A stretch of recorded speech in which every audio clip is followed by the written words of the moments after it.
नमस्कार। आशा है आप सभी इस कोविड की दूसरी लहर में सुरक्षित होंगे। आज की class RPSC VO interview class 9 जिसका टॉपिक है hemato biochemical analysis laboratory and clinical application part 1। Hemato biochemical analysis बहुत इम्पॉर्टेंट है। क्योंकि हम इससे लेबोरेटरी और क्लिनिकल एप्लीकेशंस में यूटिलाइजेशन का काम लेते हैं। हिमेटोबायोकेमिकल एनालिसिस डिजीज़ डायग्नोसिस, प्रोग्नोसिस और फॉलोअप तीनों के अंदर मदद करता है। तो हम आज की क्लास स्टार्ट करते हैं जिसका नाम है hematobiochemical analysis laboratory and clinical applications. मैंने इस पूरे टॉपिक को 3 पार्ट्स में डिवाइड किया है। पहला हिमेटोलॉजी है, दूसरा बायोकेमिस्ट्री या बायोकेमिकल एनालिसिस हम बात करेंगे, उसको 2 भागों में बांटा है। एक ब्लड का एनालिसिस बायोकेमिस्ट्री का और दूसरा यूरिन में एनालिसिस। तो आज पहला पार्ट हम स्टार्ट करते हैं हिमेटोलॉजी का। क्लिनिकल लेबोरेटरी इन्वेस्टिगेशंस क्यों ज़रूरी है और क्या इसका मकसद है। Diagnosis of any disease is first done by physical examination और हिस्ट्री। सबसे पहले जब भी लाइव स्टॉक ऑनर किसी एनिमल को हमारे पास लेके आता है तो हम उसका फिजिकल एग्जामिनेशन करते हैं, लाइव स्टॉक ऑनर से हिस्ट्री पूछते हैं एंड देन सिम्टम ऑब्जर्व कर किसी भी डिजीज़ के सिम्टम्स को हम ऑब्जर्व करते हैं and then confirmed by lab diagnostic test. हमें सिर्फ अजम्पशन करना होता है, टेंटेटिव डायग्नोसिस हम निकालते हैं फिजिकल एग्जामिनेशन, सिम्टम्स और हिस्ट्री के आधार पे। देन कन्फर्म किससे करते हैं? कन्फर्म हम लैब डायग्नोस्टिक टेस्ट से करते हैं। तो लेबोरेटरी के जितने भी टेस्ट होते हैं वो हमें डिजीज़ के डायग्नोसिस के बारे में कन्फर्मेशन देते हैं। Clinical lab investigation are important in disease diagnosis determining its severity and prognosis. Prognosis का मतलब progression of the disease and its outcome. Patients response to specific treatment, मतलब अगर हम कोई ट्रीटमेंट स्टार्ट कर दिया है तो पेशेंट का उसके अगेंस्ट में क्या रिस्पॉन्स है उसको हम फॉलोअप कहते हैं। तो डिजीज़ डायग्नोसिस, प्रोग्नोसिस और फॉलोअप, इन तीनों के अंदर ही क्लिनिकल लैब इन्वेस्टिगेशंस बहुत इंपॉर्टेंट रोल प्ले करते हैं। क्लिनिकल लेबोरेटरी के सेक्शंस कौन से हैं? आपने पूरी बीबीएससी एंड एएस डिग्री के दौरान सभी सब्जेक्ट्स की स्टडी की है, मगर आज जो हम स्टडी कर रहे हैं वो एक इंटीग्रेटेड फॉर्म में है। सेकेंड ईयर में हम लोगों ने पैथोलॉजी पढ़ी है जिसका एक पार्ट था clinical pathology, histology, cytology. Histology means tissue का स्टडी, साइटोलॉजी मीन्स सेल का स्टडी, क्लिनिकल पैथोलॉजी में हम हिस्टोपैथोलॉजी भी पढ़ते हैं। हेमेटोलॉजी फिजियोलॉजी का एक पार्ट है जो कि आप फर्स्ट ईयर में पढ़ते हैं। क्लिनिकल बायोकेमिस्ट्री सेकेंड ईयर में, और फोर्थ ईयर में जब हम क्लिनिकल लैब डायग्नोस्टिक के विषय पढ़ते हैं तब क्लिनिकल बायोकेमिस्ट्री बहुत अच्छे से पढ़ाई जाती है। Clinical microbiology, serology, immunological reaction से एंटीजन एंड एंटीबॉडी। तो ये सारे सेक्शंस जो हैं वो क्लिनिकल लेबोरेटरी के हैं। आज जो मेरा एम्फेसिस है वो है हिमेटोलॉजी पर, और अगली 2 क्लासेस के अंदर क्लिनिकल बायोकेमिस्ट्री पर हम डिस्कशन करेंगे। Species wise blood collection site with needle dimensions, आप सभी जानते हैं। कैटल बफेलो, हॉर्स कैमल में jugular vein gauge number 16 to 18, sheep goat में जुगुलर वेन 18 to 20, पिग के अंदर anterior vena cava 20 gauge number, dog में सिफेलिक और सिफिनस।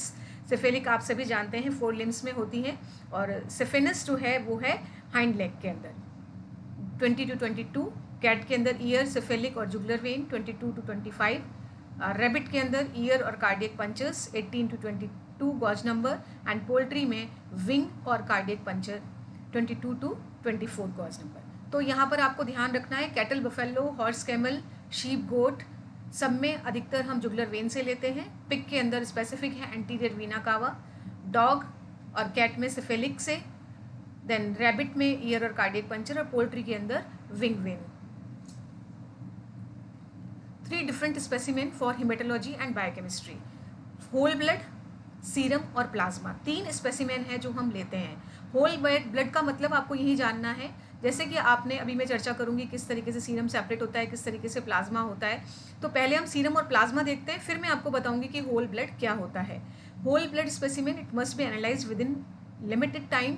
क्यों ऐसा है? ओवर टाइम, जैसे जैसे टाइम बीतता है, cells will lyse in whole blood which will charge the concentration, which will change the concentration of some analytes as potassium, phosphate and lactate dehydrogenase. तो क्या होता है कि जैसे जैसे टाइम बीतता जाता है होल ब्लड में सेल जो है वो लाइज करने लग जाती हैं, जिससे कि कुछ analytes like potassium, phosphate and LDH की कंसंट्रेशन चेंज हो जाती है। तो इसलिए हमें एक निश्चित टाइम में होल ब्लड स्पेसिमेन का क्या कर देना चाहिए? एनालिसिस कर लेना चाहिए। Serum, difference between serum and plasma, क्या डिफरेंस होता है? Plasma is the clear straw coloured fluid portion of the blood minus it's cellular elements.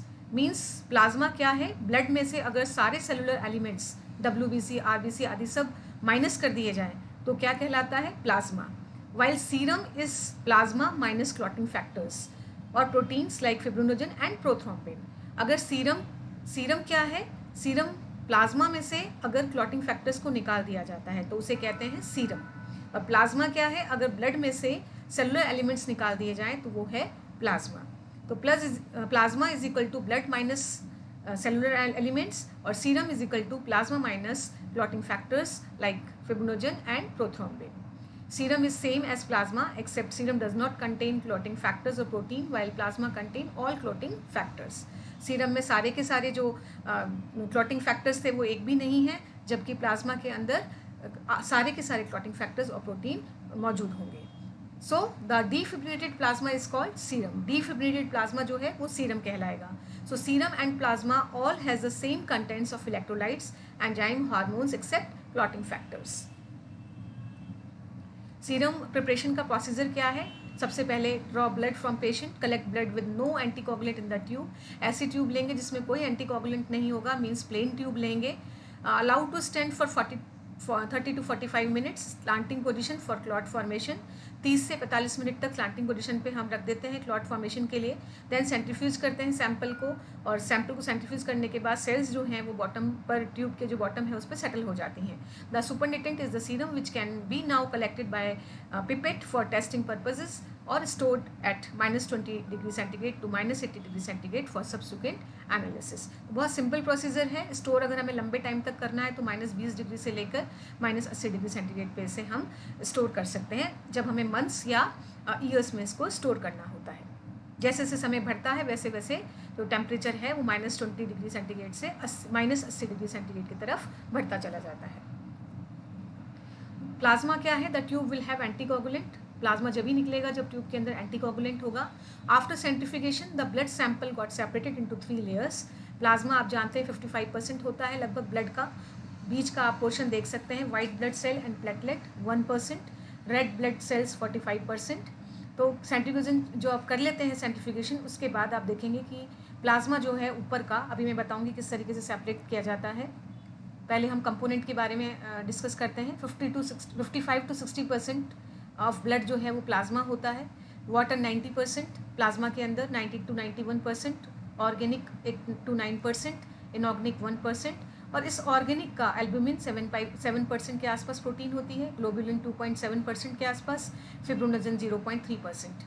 Other organic जो सब्सटेंसेज हैं लाइक कार्बोहाइड्रेट एंड फैट्स वो लगभग 2% के आसपास होते हैं. तो कुल मिला के आप देख सकते हैं water 90 to 90%, 90 to 91%, organic 9%, 8 to 9% और इनऑर्गेनिक 1% के आसपास. एल्ब्यूमिन जो है वो सबसे ज़्यादा पाई जाने वाली प्रोटीन है प्लाज्मा के अंदर. प्रोसीजर क्या है प्लाज्मा का? Draw blood from patient, select tube with appropriate anticoagulant, mix well with anticoagulant and allow to stand for 10 minutes. Centrifuge the sample and the supernatant is the plasma which can be now collected for testing purpose or stored at -20 to -80 degree centigrade for subsequent analysis. लगभग वही procedure है, बस हमें क्या करना है? Appropriate anticoagulant डालना है, 10 मिनट तक इसको स्टैंड करना है और फिर सेंट्रीफिकेशन के बाद जो ऊपर का सुपरनेटेंट मिलेगा वो प्लाज्मा होगा. थोड़ा प्रोसीजर के अंदर डिफरेंस हो सकता है मगर लगभग प्रोसीजर सेम रहेगा. Whole blood can be stored at 4 to 8 degree centigrade for up to 24 hours before the serum is separated, but it must not be frozen. अब यहाँ ध्यान रखें कि होल ब्लड क्या है. मैं बार बार आपसे कह रही थी कि मैं आपको होल ब्लड के बारे में बताऊंगी आफ्टर प्लाज्मा एंड सीरम. तो होल ब्लड है जब हम चाहें वो एंटीकोगुलेंट वाली ट्यूब हो या जब हम बिना कोगुलेंट के लेते हैं, तो जो ब्लड है बिना सेपरेशन के वो क्या कहलाता है? वो है होल ब्लड. तो ज़्यादातर जब हम ऑटोमेटेड हेमेटोलॉजी एनालाइजर से जब हम सैंपल्स का एनालिसिस करते हैं, आजकल मैनुअल जो है वो सिर्फ यूजी स्तर पर ही कराने के लिए काम में आता है, बल्कि जो रिसर्च पर्पसेस हैं वहाँ पे हम ऑटोमेटेड हेमेटोलॉजी एनालाइजर यूज़ करते हैं. सारी हमारी हेमेटोलॉजी उससे हो जाती है. तो उसके अंदर हम होल ब्लड लेते हैं जिसमें हम एंटीकोगुलेंट वाली ट्यूब्स लेते हैं, जनरली EDTA वाली. उसको हम होल ब्लड कहते हैं, जिसका सेपरेशन जिसमें हमने प्लाज्मा का नहीं किया होता है. तो हम इसे स्टोर कर सकते हैं 4 to 8 degree centigrade up to 24 hours, कहीं कहीं 2 से 6 डिग्री भी है। तो ये प्रोसीजर्स हैं प्लाज्मा का, सीरम का, किस तरीके से सेपरेट करते हैं, और होल ब्लड क्या होता है। Specimen rejection criteria in the lab बहुत इंपॉर्टेंट है। स्पेसिमेन जो है अगर लेबोरेटरी डायग्नोसिस ढंग से करना है, एक्यूरेटली करना है, प्रिसीजन से करना है, तो स्पेसिमेन जो है वो लेबल्ड ढंग से होना चाहिए। अगर उसको रिजेक्ट किया जा सकता है अगर वो इम्प्रॉपरली लेबल्ड होगा, अनलेबल्ड होगा, जैसे कि फॉर एग्जांपल स्पीशीज़ का नाम ही नहीं है, तो हम कैसे आइडेंटिफाई करेंगे कि किस स्पीशीज़ का है, कितना हीमोग्लोबिन होना चाहिए, कितना हेमेटोलॉजी किस तरीके से नॉर्मल रेफरेंस रेंज होगी। स्पेसिमेन इम्प्रॉपरली कलेक्टेड और प्रिजर्व्ड, जैसे मैंने कहा अगर हिमोलाइज्ड हमारे पास सैंपल आ गया तो भी उसका ढंग से हम एनालाइज नहीं कर पा सकते। Specimen submitted without properly complete request form, अगर ढंग से रिक्वेस्ट फॉर्म नहीं दिया है, पूरा नहीं लिखा है कि ऑनर का नाम क्या है, क्या एनिमल की स्पीशीज़ है, तो भी हम रिक्वेस्ट फॉर्म अगर प्रॉपरली नहीं बना हुआ तो भी हम उसे रिजेक्ट कर सकते हैं। हिमोलाइज सैंपल और breakdown of RBC leads to red tinge in serum और प्लाज्मा। अभी हम इसको डिस्कस करेंगे क्या होता है haemolyse sample. Haemolysis it means liberation of haemoglobin due to rupture of RBC. RBCs का ब्रेकडाउन हो जाता है, रप्चर हो जाता है तो हीमोग्लोबिन बाहर निकलता है, इसको हीमोलाइसिस कहते हैं। ड्यू टू हीमोलाइसिस प्लाज्मा और serum appears pink to red colour. It causes elevation in potassium, calcium phosphate, SgOT, SLDH, serum lactate dehydrogenase and acid phosphatase. Hemolysis is occurred due to error in sampling, transportation and storage, too hot or too cold. Changes in the serum color indicate one of the following. Hemolyzed serum appears pink to red due to rupture of RBCs. Icteric or jaundice serum appears yellow due to high bilirubin. Lipemic serum appears milky और turbid due to high lipid. तो 3 तरीके के आपको मिलेंगे यहाँ पर। Haemolyse blood मिल सकता है, इक्टेरिक मिल सकता है और लाइपेमिक मिल सकता है। Haemolyse red to pink to red होगा, इक्टेरिस येलो कलर और lipaemic milky to turbid due to high lipid. अब हम बात करते हैं ब्लड कलेक्शन ट्यूब की। 2 major types of blood collecting tubes, serum separating tubes and plasma separating tubes. आप top cover से इनके कलर आइडेंटिफाई कर सकते हैं। ADTA आपके सामने है पर्पल कलर का, जिसको लेवेंडर कलर कहा जाता है। रेड प्लेन इस पर लिखा हुआ है, ग्रे कलर से ग्लूकोज एस्टिमेट करते हैं। लाइकवाइज सभी कैप्स पे कलर जो है वही इनके आइडेंटिफिकेशन मार्क है। तो अब हम बात करते हैं सबसे पहले प्लाज्मा सेपरेटिंग ट्यूब्स की। लेवेंडर जिसमें EDTA होता है, ethylene diamine tetra acetic acid strongest anticoagulant है, कैल्शियम चिलेटिंग एजेंट होता है। ये हेमेटोलॉजी CBC क्या होता है, कंप्लीट ब्लड काउंट, और कई जगह इसको कंप्लीट ब्लड सेल काउंट भी कहा जाता है। ब्लड बैंक और HbA1c glycosylated haemoglobin. Light blue colour के लिए सोडियम सिट्रेट होता है इसके अंदर। प्रोथ्रोम्बिन टाइम, थ्रोम्बोप्लास्टिन टाइम को हम इससे एस्टिमेट करते हैं। ग्रीन कलर सोडियम हिपेरिन और lithium heparin. Then enzymes, hormones, electrolytes के लिए है ये। ब्लैक कलर का सोडियम सिट्रेट होता है इसके अंदर एडिटिव। ESR एस्टिमेट करने के लिए काम में आता है, to test how much inflammation in the patient, unexplained fever, arthritis, autoimmune disorders. Grey colour sodium fluoride और पोटेशियम ऑक्सलेट होता है इसके अंदर। सोडियम फ्लोराइड ग्लाइकोलाइसिस इनिबिटर है और पोटेशियम ऑक्सलेट एंटीकोगुलेंट है। ग्लाइकोलाइसिस इनिबिटर होने से ग्लूकोज की जो कंसंट्रेशन है वो चेंज नहीं हो पाती, इसीलिए हम इसका जो यूज़ है वो ग्लूकोज टेस्ट में करते हैं। बहुत इंपॉर्टेंट है ग्रे कलर का। Royal blue heparin sodium EDTA toxicology और ट्रेस एलिमेंट्स और मेटल में काम में आता है। Yellow ACD acid citrate dextrose anticoagulant है। DNA studies, paternity studies, HLA tissue typing के में यूज़फुल है। सीरम सेपरेटिंग ट्यूब्स 2 हैं जो बहुत अमूमन काम आती है, वो है रेड कलर का कवर जिसके अंदर होता है, टॉप होता है जिसके अंदर प्लेन कहलाती है ये, और इसमें कोई एडिटिव नहीं होता है, जैसे कि मैंने अभी इसमें बताया था प्लेन लिखा है इसके अंदर। Enhancing the formation of blood clots, serology में काम में लेते हैं। Antibodies, hormones, drugs, virology, chemistry, सभी जगह ये काम में आता है। Blood cross matching before blood transfusion. Gold, इसमें एक जेल होता है बॉटम पर to separate serum from blood, serum separating from the blood through the gel in the tube. ये सीरोलॉजी और केमिस्ट्री में LFT और RFT, लिवर फंक्शन टेस्ट और रीनल फंक्शन टेस्ट में यूज़ में आता है। अब हम यहाँ तक जो पढ़ा हमने वो बहुत जनरल था, मगर हमें ये देखना बहुत ज़रूरी था क्योंकि आगे की जो हेमेटोलॉजी है वो सब कुछ इन्हीं के बेस पर है। बहुत जनरल जानकारी है, लेकिन हमें क्लिनिक्स के लिए कैसे सैंपल कलेक्ट करते हैं, किस ट्यूब में करना चाहिए, कहाँ कब हमें कितना समय तक स्टोर करना चाहिए, तो ये सब हमें जानना बहुत ज़रूरी है, इसीलिए मैंने इस क्लास में इसको इंक्लूड किया है। अब हम बात करते हैं पैरामीटर्स की, हीमेटोलॉजी प्रोफाइल की। तो हीमेटोलॉजिकल प्रोफाइल की बात करें तो सबसे पहला जो हमारा कंपोनेंट है वो है haemoglobin. Estimation by Sahli's haemoglobinometer machine से हम करते हैं, जैसे कि मैंने पहले बताया, वो है ऑटोमेटेड हीमेटोलॉजी एनालाइजर्स। मगर हम यूजी लेवल की बात करें तो आप सब ने और हमने सभी ने प्रैक्टिकल लैब में फिजियोलॉजी फर्स्ट ईयर में साहलीज हीमोग्लोबिनोमीटर से हीमोग्लोबिन को एस्टिमेट किया है। नॉर्मल वैल्यूज़ ग्राम पर डीएल में या ग्राम परसेंट के अंदर। कैटल में 8 to 14 आप सभी को याद होगी, पिग में 10 to 16, कैट में 8 to 15, शीप में 8 to 16, हॉर्स डॉग में 11 to 18, कैमल में 9 to 15, गोट में 8 to 14। क्या इंटरप्रिटेशन है? Increase in haemoglobin concentration, higher altitude पर इंक्रीज हो जाती है।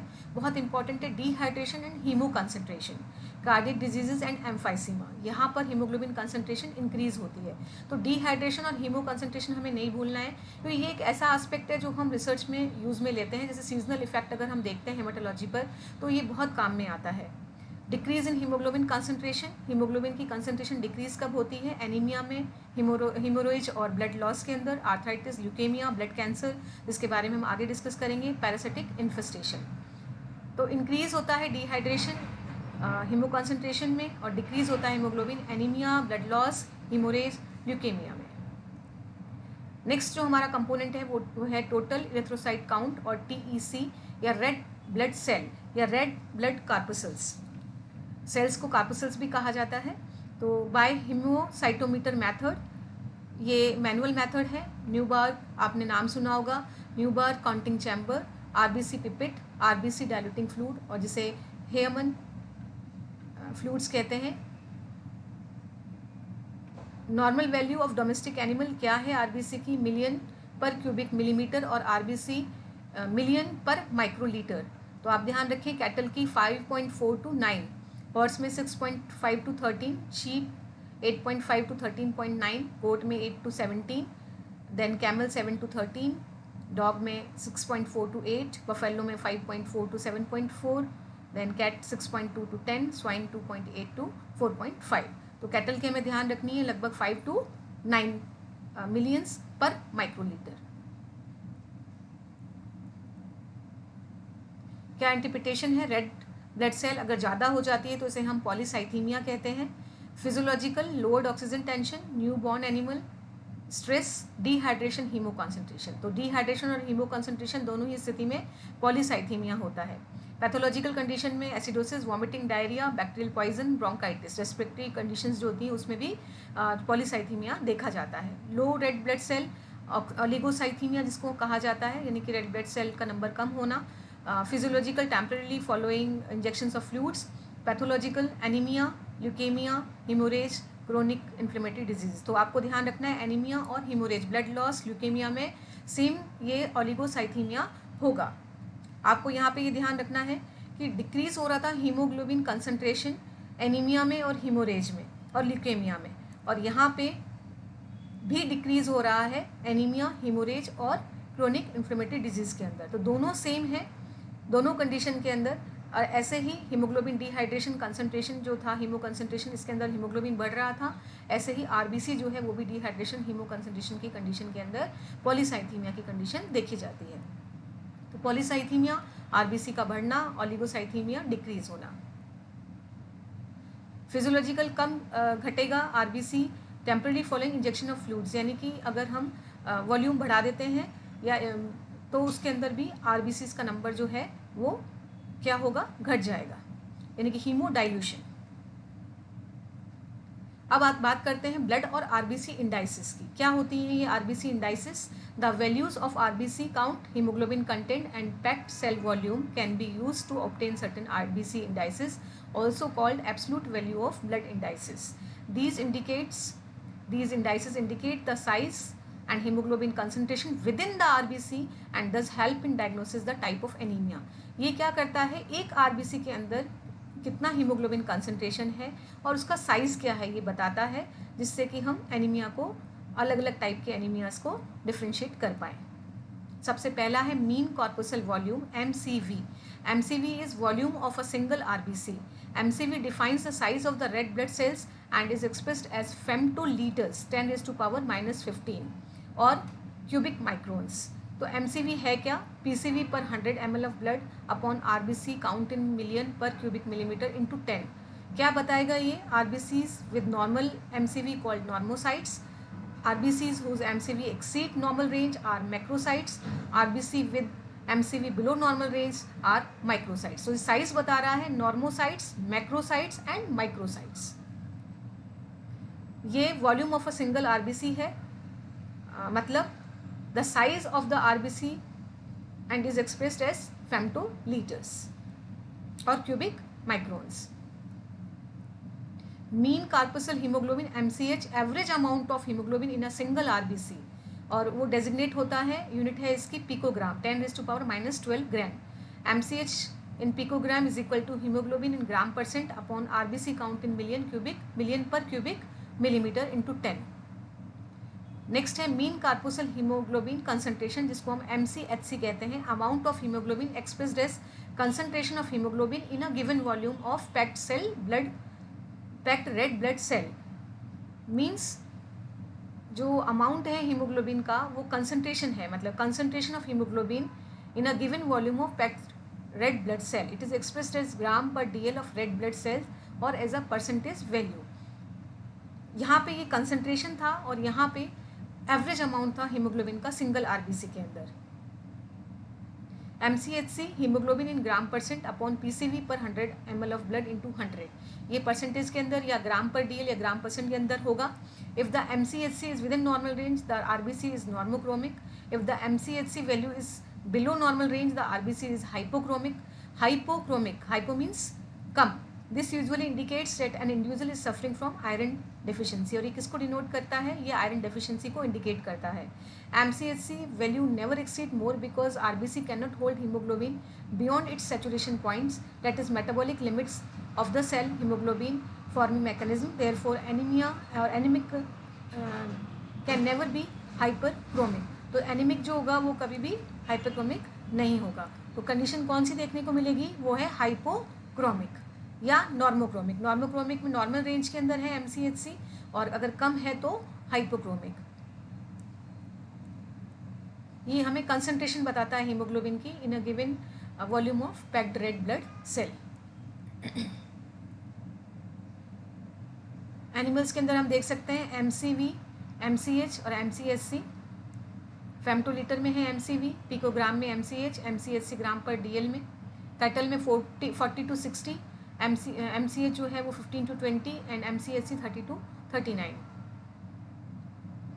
MCV 40 to 60 फेम्टोलीटर्स. इसी तरीके के सभी एनिमल्स में दिया हुआ है.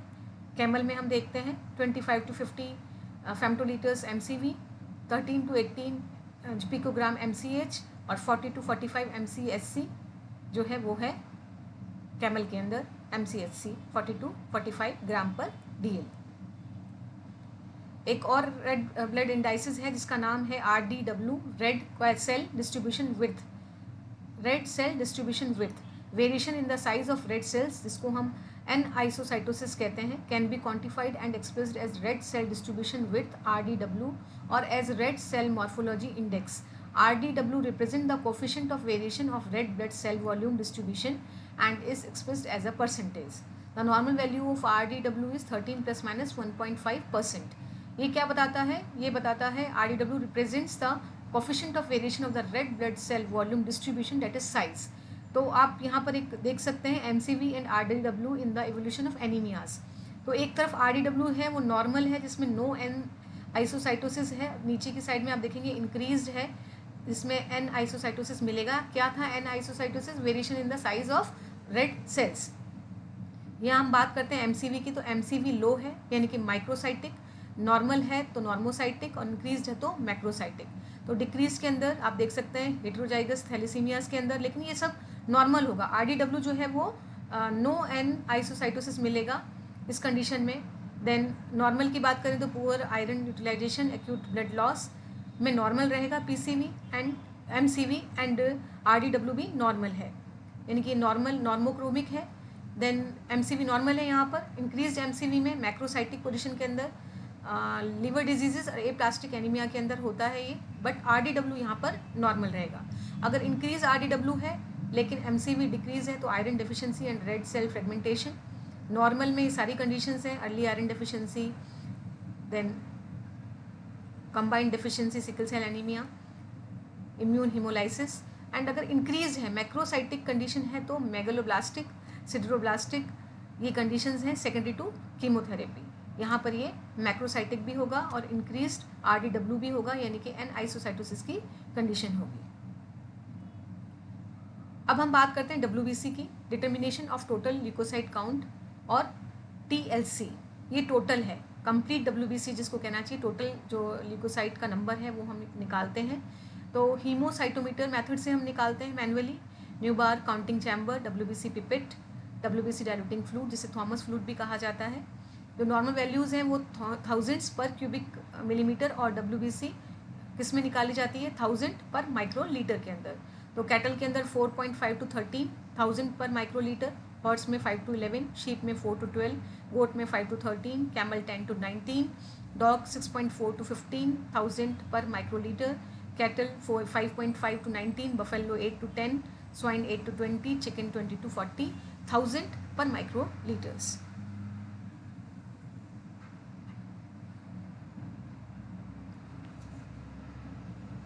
देन क्या इंटरप्रिटेशन है, हाई वाइट ब्लड सेल जो होगी जिसको हम कहते हैं ल्यूकोसाइटोसिस। ल्यूकोसाइटोसिस का मतलब है increase in the number of WBC, total WBC. Physiological exercise, newborn animal, pregnancy, dehydration and digestion. तो यहाँ पर डिहाइड्रेशन की कंडीशन में भी ल्यूकोसाइटोसिस हो रहा है। पैथोलॉजिकल में acute bacterial infection, leukaemia, neoplasm यानी कि कैंसर, तो यहाँ पे ल्यूकोसाइटोसिस होगा। Low white blood cell count, leucopenia की कंडीशन के अंदर वही सेम फिजियोलॉजिकल, तो temporary following injection of fluids. Then pathological anaphylactic shock, viral infections, anaemia, debilitated conditions. तो ये जो कंडीशंस हैं वायरल इन्फेक्शन, एनीमिया में ल्यूकोपीनिया पाया जाता है, जबकि ल्यूकोसाइटोसिस एक्यूट बैक्टीरियल इन्फेक्शंस, और ल्यूकेमिया और नियोप्लाज्म यानी कि कैंसर्स। तो ये कंडीशंस ल्यूकोसाइटोसिस की हैं। और ल्यूकोपीनिया जो है वो है anaphylactic shock, viral infections, anaemia में ये ल्यूकोपीनिया यानी कि नंबर जो है डब्ल्यूबीसीज का कम हो जाता है। अब हम बात करते हैं डिटर्मिनेशन ऑफ डिफरेंशियल ल्यूकोसाइट्स यानी कि डीएलसी, जो कि परसेंटेज में दिया गया है। न्यूट्रोफिल आप ध्यान करें कि काऊ में 25 to 30%, जबकि डॉग्स में 65 to 70%। Lymphocytes just opposite 60 to 65% काऊ के अंदर, डॉग के अंदर 20 to 25। बाकी सब इयोसिनोफिल, बेसोफिल, मोनोसाइट्स लगभग सेम है 2 to 5, बेसोफिल 1 से कम, मोनोसाइट लगभग 5%। इसी तरीके से आप सभी एनिमल्स में देख सकते हैं। यहाँ पर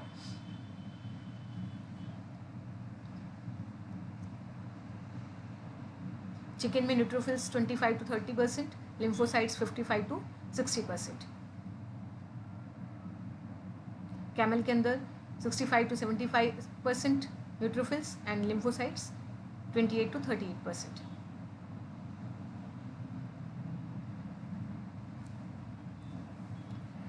इनका डिफ्रेंशिएशन कैसे किया जाता है, तो सबसे पहले ए ग्रेनुलोसाइट्स और ग्रेनुलोसाइट्स। तो ग्रेनुलोसाइट्स हैं न्यूट्रोफिल्स, इयोसिनोफिल एंड बेसोफिल, जिनके अंदर ग्रेन्यूल्स मिलते हैं। तो सेल साइज, न्यूक्लियस, साइटोप्लाज्म और ग्रेन्यूल्स के बेस पर हम इनको डिफ्रेंशिएट करेंगे। लिम्फोसाइट्स और मोनोसाइट ए ग्रेनुलोसाइट्स हैं जिसमें अंदर ग्रेन्यूल्स जो हैं वो एब्सेंट होते हैं। तो न्यूट्रोफिल 10 to 14 माइक्रोमीटर साइज होता है इसका, 1.5 to 2 time the size of surrounding RBCs. Multi lobed होती है, न्यूक्लियस से हम डिफ्रेंशिएट करेंगे, 1 to 5 लोब्स होता है, पर्पल इन कलर। साइटोप्लाज्म जो है स्लाइट ब्लूइश होता है, very fine like sand particles, numerous red brown और पर्पलिश इन कलर, ग्रेन्यूल्स मिलते हैं। एसिनोफिल 1 to 4%, साइज सेम होता है, लगभग 10 to 14 माइक्रोमीटर। बेसोफिल्स का भी साइज लगभग सेम होता है, परसेंटेज जो है वो कम होती है, 1% से कम। Eosinophil bilobed usually, purple in colour, basophils भी usually bilobed, purple in colour. Cytoplasm जो है एसिनोफिलिक होता है, एसिडिक होता है, light pink colour. And basophil का basophilic basic appears blue granular. Then granules eosinophil के अंदर large coarse brick red in colour, do not cover the nucleus. Large coarse purple और ब्लू कलर के overlying the nucleus basophil में। Then lymphocytes 20 to 40% होती हैं, small size 7 to 10 micrometre, RBC के लगभग size के बराबर। देन लार्ज भी होती हैं जो 1.5 से 2 गुना होती हैं। मोनोसाइट जो है वो सबसे बड़ी डब्ल्यूबीसी है, 10 to 18 micrometre, 2 to 2.5 times the size of RBC. Outlines इनकी इरेगुलर होती हैं। Lymphocyte single, very big, occupying whole of the cell, purple in colour, oval और राउंडेड और central in position. Cytoplasm scanty होता है, sky blue colour, amount less than amount of nucleus. Granules जैसे कि मैंने बताया एब्सेंट होते हैं। मोनोसाइट के अंदर abundant amount more than the nucleus amount, pale blue colour का होता है साइटोप्लाज्म, और ग्रैन्यूल्स जो है वो एब्सेंट होते हैं।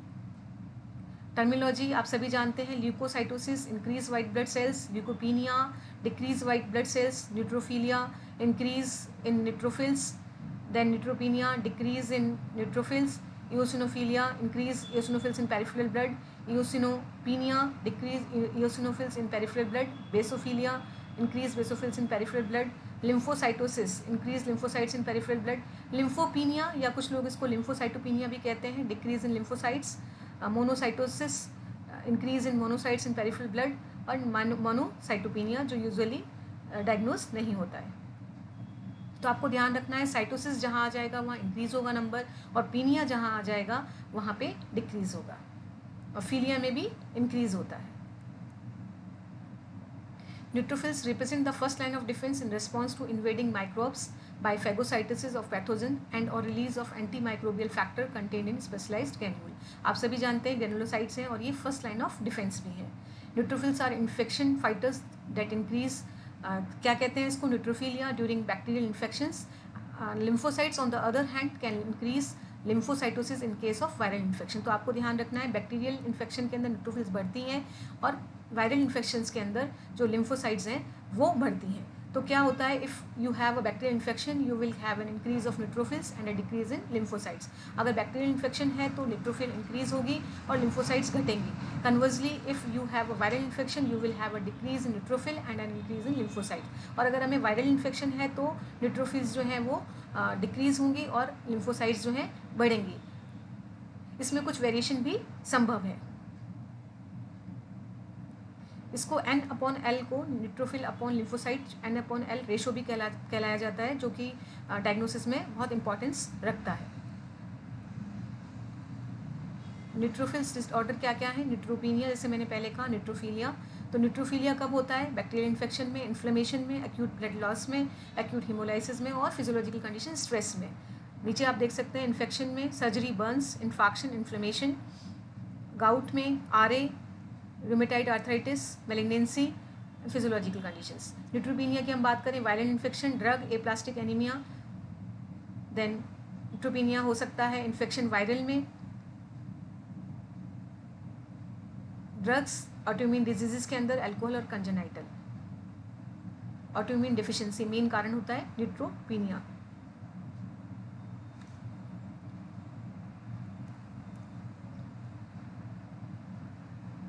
तो आपको ये ध्यान रखना है कि मैक्सिमम जो है वो जो लिम्फोसाइट्स हैं वो क्या हो रही हैं, वायरल इन्फेक्शन में बढ़ रही हैं, और न्यूट्रोफिल्स जो है वो कम हो रहे हैं।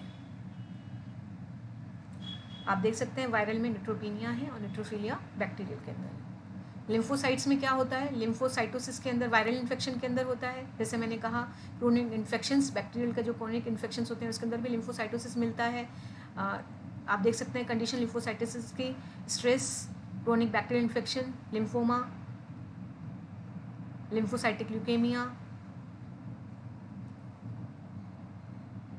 देन लिम्फोपीनिया कब होता है, onset of viral infection, exogenous administration, chronic stressful situation, hyper adrenocorticism, combined immuno deficiency syndrome.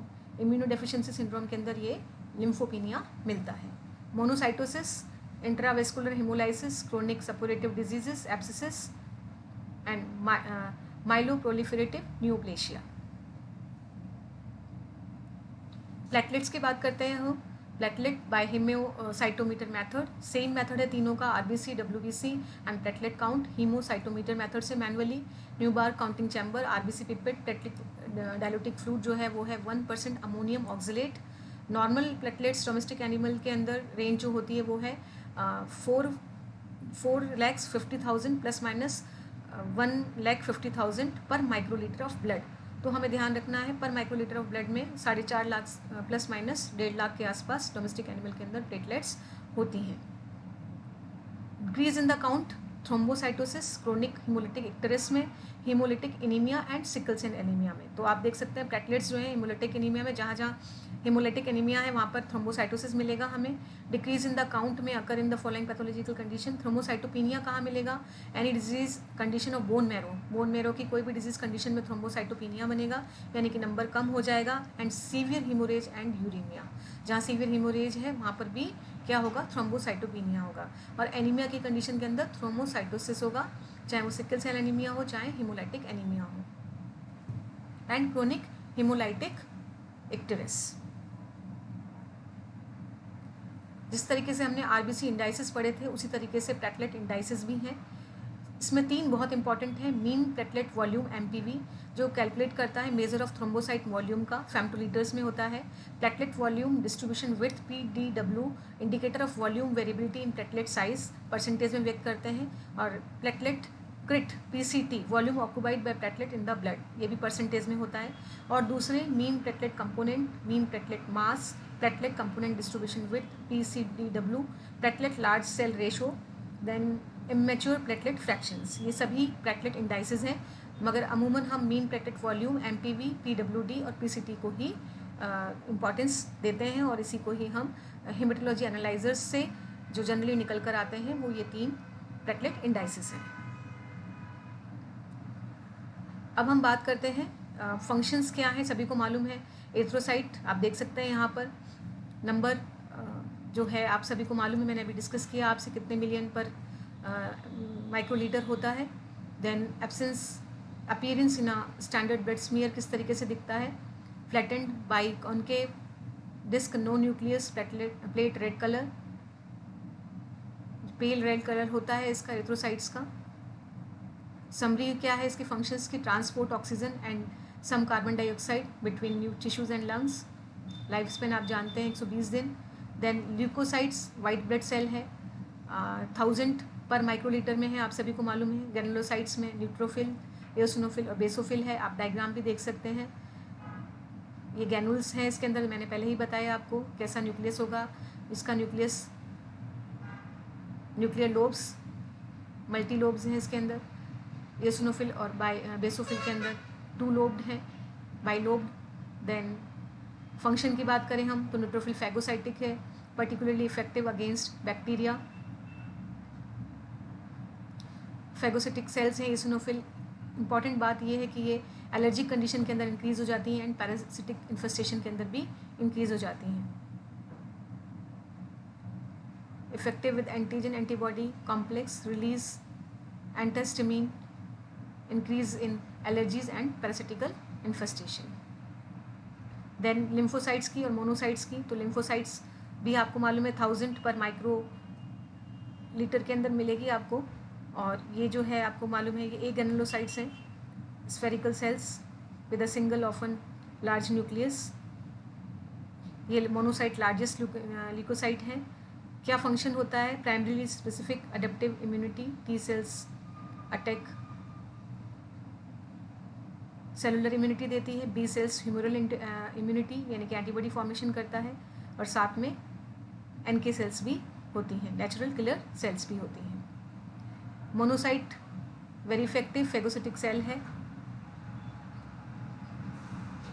Platelet के बारे में हम बात कर चुके हैं। प्लेटलेट हीमोसिस प्लस क्लॉटिंग में मदद करती है, आप सभी जानते हैं। अब आता है erythrocyte sedimentation rate and packed cell volume, estimation by Wintrobe, haematocrit tube and Westergren pipette. तो इरिथ्रोसाइट सेडिमेंटेशन रेट क्या है, जिसको सेड रेट भी कहते हैं, is the rate at which red blood cells in anticoagulated whole blood descend in a standardised tube over a period of 1 hour. Anticoagulated whole blood जो है वो एक ट्यूब के अंदर अगर हम उसको रख देते हैं तो जो सेडिमेंटेशन की रेट है, WBC RBC की जो सेडिमेंटेशन की रेट है उसको हम क्या कहते हैं? Erythrocyte sedimentation rate is the rate at which RBCs in anticoagulated blood descend in a standardized tube over a period of 1 hour.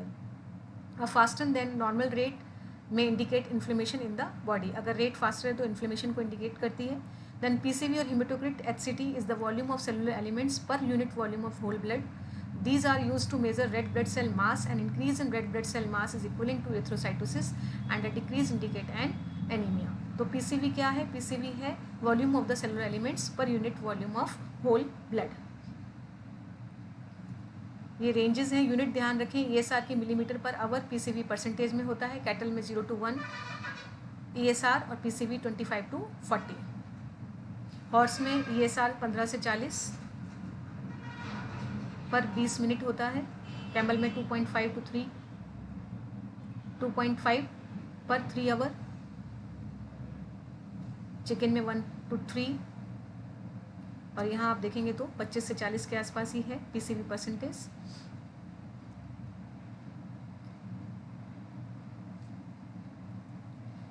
High ESR is seen in all acute generalized infection, localized acute inflammatory diseases of serous membranes such as pericardium, peritoneum, chronic localized infection, neoplasia, anemia, filariasis, tuberculosis, pregnancy, tissue damage, inflammation, hypothyroidism and dehydration. तो ये hypothyroidism के अंदर, dehydration में, fluid therapy के अंदर, inflammation का main indicator है high ESR. Then decrease ESR in dehydration में होगा. ESR is also decrease in polycythemia, hyperviscosity, sickle cell anemia, leukemia, chronic fatigue syndrome, low plasma protein and congestive heart failure. Increased PCV hematocrit may be observed in high altitude, birth, excitation, exercise, dehydration. Just opposite, dehydration में increase हो जाएगा PCV. Dehydration जो है वो increase करता है PCV को, और decreased PCV may be observed in anemia, old age, rehydration after fluid therapy. तो PCV decrease होगा anemia में, ध्यान रखें इसको, rehydration में, और increase होगा dehydration के अंदर, हाई एल्टीट्यूड पे, and excitation. Bleeding time and clotting time. Bleeding time, time taken from the puncture of blood vessel to the stoppage of bleeding. Clotting time, the time taken from the puncture of the blood vessel to the formation of fibrin thread और clot. तो bleeding time तो blood vessel के puncture से stoppage तक है bleeding के, और clotting time है पंचर ऑफ ब्लड वेसल से क्लॉट बनने तक. Assessment of bleeding time is more important than the clotting time, और ब्लीडिंग टाइम हमेशा शॉर्टर होगा क्लॉटिंग टाइम से. The bleeding time test is a useful tool to test for platelet plug formation and capillary integrity. Then CT concerns the blood only, how formed the clot is formed, whereas BT involves the interaction of blood with the injured tissue. BT is more important than CT. Clotting time, cattle के अंदर आप देख सकते हैं minutes में 3 to 15, sheep में 1 to 6, then horse में 3 to 15, dog में 3 to 4, कैमल में 5 to 7, फाउल में 4 to 5. क्लॉटिंग टाइम अगर प्रोलॉन्ग्ड हो जाता है, किस किस कंडीशन में होता है? फिब्रिनोजन डेफिशिएंसी में, haemophilia A, haemophilia B, liver disorder, vitamin K deficiency, thrombocytopenia. Thrombocytopenia के अंदर यानी कि प्लेटलेट्स कम हैं तो क्लॉटिंग टाइम अपने आप ही प्रोलॉन्ग हो जाएगा. Uraemia and presence of anticoagulant. Bleeding time Duke's method से निकालते हैं. नॉर्मली ब्लीडिंग टाइम है 2 to 6 मिनट्स. ब्लीडिंग टाइम में भी prolonged. Effects in vessel wall, thrombocytopenia, abnormal platelets, same. Thrombocytopenia होगा तो भी ब्लीडिंग टाइम बढ़ जाएगा. Liver disorder, uraemia, when large doses of anticoagulants are administered. इस तरीके से हमारा यहाँ पर हेमेटोलॉजी का सेक्शन पूरा हुआ. हमने स्टार्ट किया हीमोग्लोबिन से, फिर हमने देखा RBCs, total RBCs, then TEC जिसको हमने कहा, देन उसके बाद हमने देखा टीएलसी, फिर डीएलसी, देन प्लेटलेट. प्लेटलेट के बाद हमने रेड ब्लड इंडाइसिस से वो भी देखे, रेड सेल इंडाइसिस जिसको हमने कहा, देन प्लेटलेट इंडाइसिस भी देखे. उसके बाद हमने ESR और PCV, एंड देन लास्ट में हमने ब्लीडिंग टाइम और क्लॉटिंग टाइम. तो ये सारे जो पैरामीटर्स हैं हीमोग्लोबिन से लेके लास्ट तक, ये सारे के सारे हेमेटोलॉजी जो प्रोफाइल है जिसको हम स्टडी करते हैं उसमें यूटिलाइज किए जाते हैं, जिसको हम हेमेटोलॉजिकल प्रोफाइल कहते हैं. अंत में मैं आपसे जो हमेशा एक बात करती हूँ कि अपना मोरल बूस्ट करके रखना है. इस कोविड-19 की सेकेंड लहर के अंदर हमेशा से पॉजिटिव सोचना है और कुछ क्रिएटिव करना है. Keep your thoughts positive because your thoughts become your words. Keep your words positive because your words become your behavior. Keep your behavior positive because your behavior becomes your habit. Keep your habits positive because your habits become your values. Keep your values positive because your values become your density. मतलब क्या हुआ कि आपको अपने thought positive रखने हैं, क्योंकि अगर थॉट पॉजिटिव रखेंगे तो वर्ड्स बनेंगे, वर्ड को पॉजिटिव रखेंगे तो बिहेवियर बनेगा, बिहेवियर को पॉजिटिव रखेंगे तो हैबिट्स बनेगी, हैबिट को पॉजिटिव रखेंगे तो वैल्यूज़ बनेंगी, और अगर वैल्यू पॉजिटिव है तो वो हमारी डेस्टिनी बनेगी. डेस्टिनी का मतलब होता है भाग्य. तो सब कुछ क्या है? आपका जो भाग्य है वो आपकी पॉजिटिविटी से ही बनने वाला है, चाहे वो वर्ड्स की पॉजिटिविटी हो, चाहे वो बिहेवियर की हो, चाहे हैबिट्स की हो, चाहे वैल्यूज़ की हो। लास्ट में please subscribe, like and share my YouTube channel that is Barkha's what is fair. मैं हमेशा कहती हूँ कि आपके सब्सक्राइब करने से, लाइक करने से और शेयर करने से ये जो चैनल है वो बहुत सारे लोगों तक जा पाएगा और हमें आगे की क्लासेस को बनाने के अंदर मोटिवेशन मिलेगा। तो थैंक यू सो मच।